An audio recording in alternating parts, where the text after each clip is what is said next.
Hello guys, എക്സാമിന് പോകാൻ part 2. ബസ്സിൽ കയറിയ പാടന്നെ ബുക്കും തുറന്നു വെച്ച ഒരാൾ പഠിപ്പ് തുടങ്ങി ഗൈസ്. എന്താണെന്നറിയില്ല, ഈ ബുക്കും പേപ്പറും കാണുമ്പോൾ എനിക്കങ്ങ് ഉറക്കം വരും ഗൈസ്. അങ്ങനെ നമ്മൾ തളിപ്പറം എത്തി ഗൈസ്. ഇന്ന് നമ്മുടെ കാക്കേനെ നമ്മൾ മിസ് ചെയ്തില്ല. പിന്നെ ഞാനൊരു കാര്യം പറയാൻ മറന്നുപോയി. ഞാൻ ആദ്യമായി പ്രിയദർശിനി KSRTC കയറി. ആദ്യമായിട്ട് കയറുന്നത് കൊണ്ട് ഇതിന്റെ ഒരു ഇരിപ്പ് വശം അറിയാത്തതിന്റെ ഒരു പ്രശ്നം ഉണ്ടായിരുന്നു. പിന്നെ വലിയ കുഴപ്പമില്ല, സുഖയാത്ര. പിന്നെ എനിക്ക് മറ്റേ സംഭവം ഉണ്ട് ഗൈസ്. ബസ്സിൽ കയറി എനിക്ക് ഛർദ്ദിക്കാൻ മുട്ടും. അതുകൊണ്ട് എനിക്ക് അധികം വീഡിയോസ് എടുക്കാനൊന്നും പറ്റിയില്ല. എൻ്റെ പൊന്നു മാതാവേ, ഒന്ന് കാത്തോണേ. അധികമൊന്നും വേണ്ട, പാസ് മാർക്ക് മതി. വീട് എത്തുമ്പോൾ തൊട്ട് ഗൈസ് ശംഖം നടിക്കാൻ തുടങ്ങും, ഛർദ്ദിക്കാനും മുട്ടും. ആഹാ, എന്ത് നല്ല ചിരി. ഇതിന് പേടിയില്ലേ ഭഗവാന്? ഇപ്പൊ ഈ യോഗ അടിച്ചു പോകുന്ന ഞാൻ ഇനി തിരിച്ചെങ്ങനെ വരുന്ന ദൈവത്തിന്. എക്സാം ഹോളിന്റെ അടുത്തോട്ടേക്ക് ഫോണല്ല അവിടെ അല്ലാത്തത് കൊണ്ട് വേഗം എക്സാം എഴുതി അവിടെ നിന്ന് രക്ഷ. സംഭവം ഞാനും അമ്മയും ഒരു ക്ലാസ്സിലാണെങ്കിലും ഞാൻ ഇങ്ങും അമ്മ അങ്ങും ആയതുകൊണ്ട് ഒന്ന് നോക്കാൻ പോലും കഴിയൂല ഗൈസ്. പിന്നെ ബസ് കയറി മുത്തപ്പന്റെ തിരുപ്പന്റെ എല്ലാം ഫോട്ടോ നോക്കി നമ്മളിങ്ങ് വന്ന് ഗൈസ്.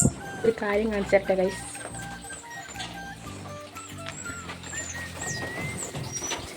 അമ്മ എന്നാ